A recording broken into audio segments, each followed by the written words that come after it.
Hey guys, this is Nitesh and we're here for a special video.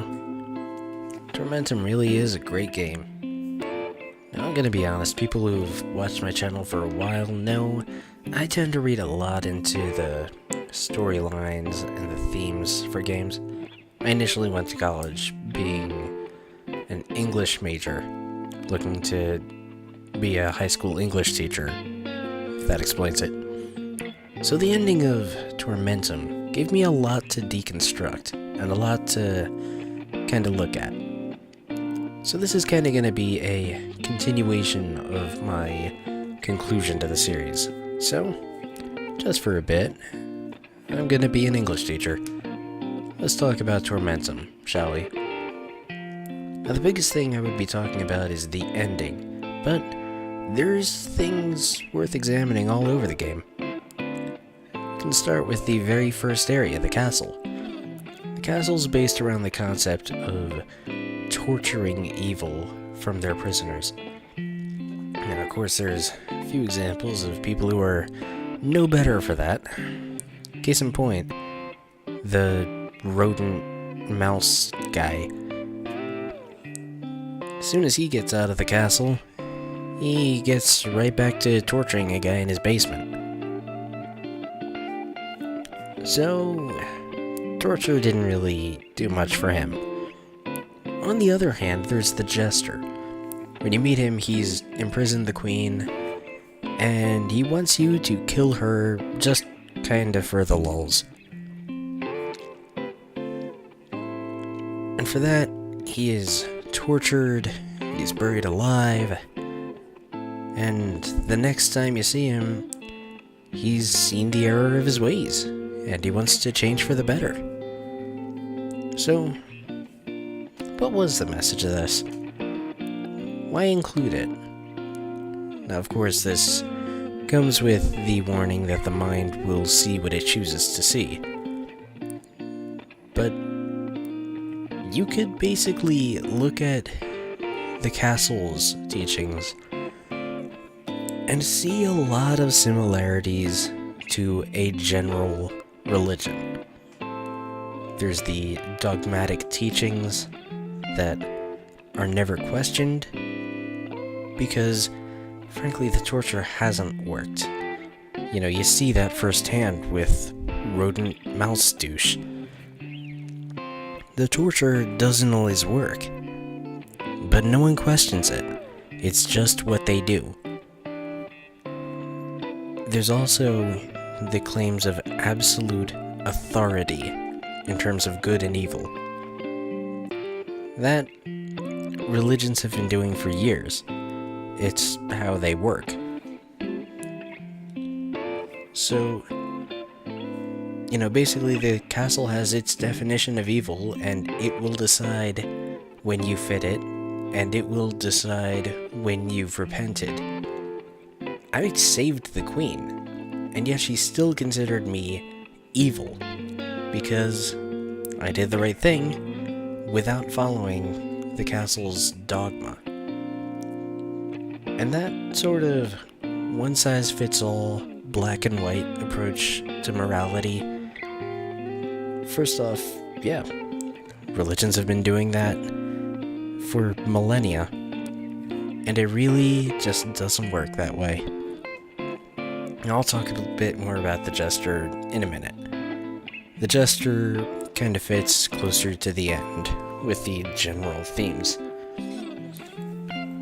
I could mention the Gray Icarus, but he's a bit of a different case.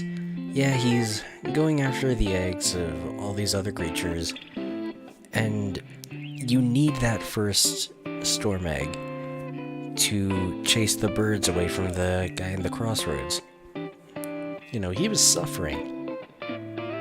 But the Gray Icarus was selfish and entitled when they were talking about that egg. And, you know, the next time you see him, he's dying, and he's still unpleasant. But let's actually think about that a little. What are his choices? The Gray Ikari, I don't think I ever actually said that right. But the gray Ikari can only eat those eggs. It's their biological diet. Of course he needed it. And when you didn't give him the egg, he had to find someone else who would. Namely the castle. We can actually add crusades onto the list for the castle. But, he needed to eat. The castle made that possible for him. And I'll admit I made a terrible choice. I told people where to find him, and they just went off and tortured him just because they were mad at him. They don't make him openly sympathetic, but the fact is, he never really had a choice, did he?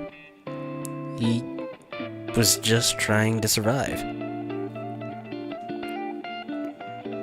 A little before that, there's the cathedral, which is a textbook case of what you are in the dark.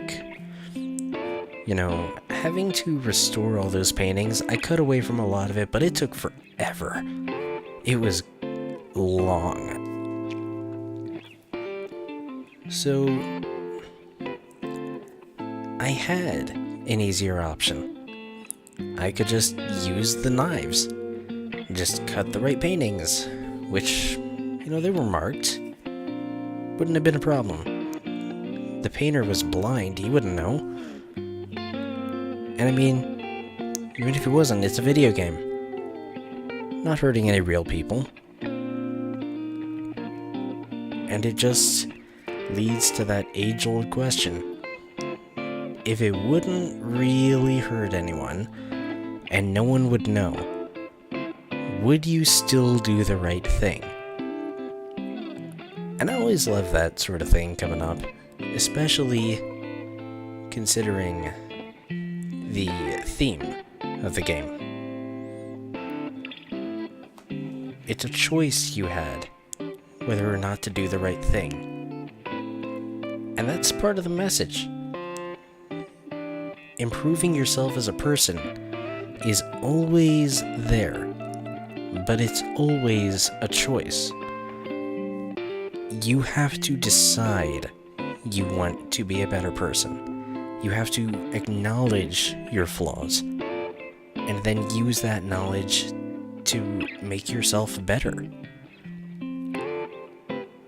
And we can look at just all the main characters we were looking at here.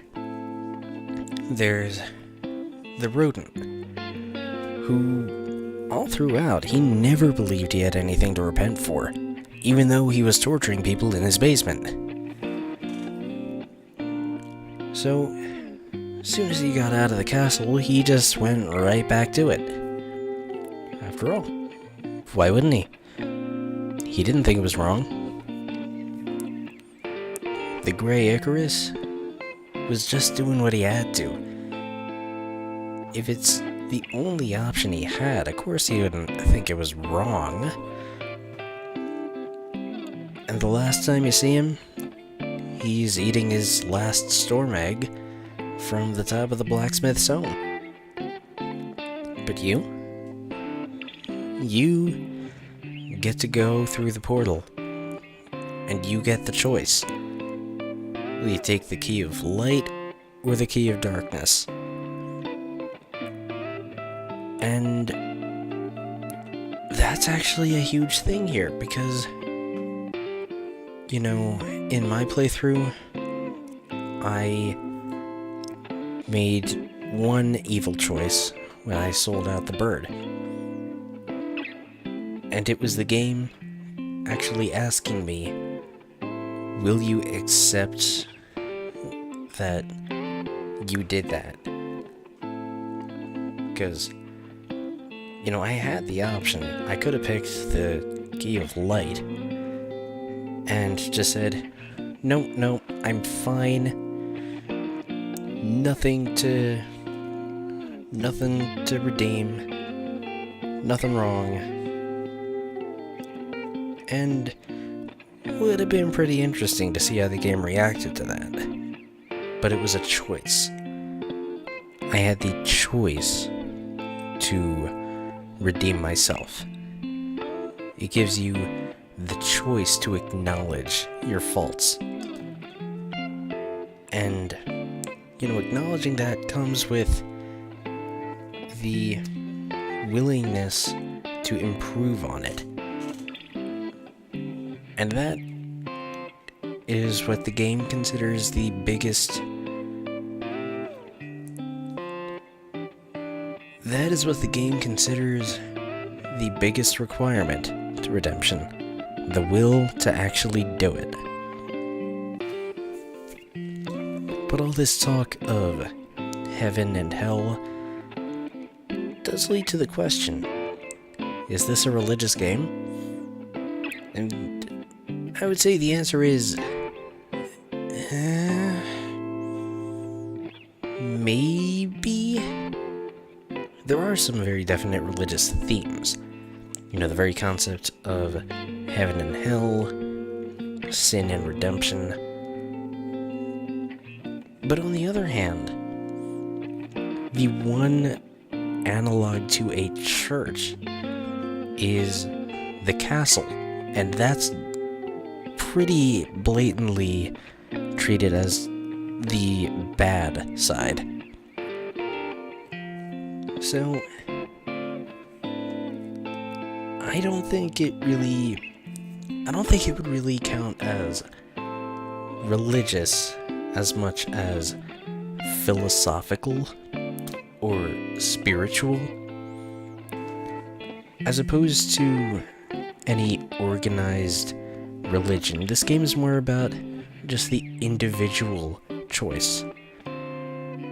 It's about an individual making that decision to redeem themselves. And I think that's the big thing to take away from this. Anyway, that's gonna be it for this video.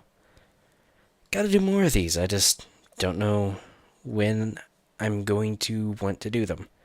So, till next time, keep enjoying the videos, and subscribe to help the channel and see more.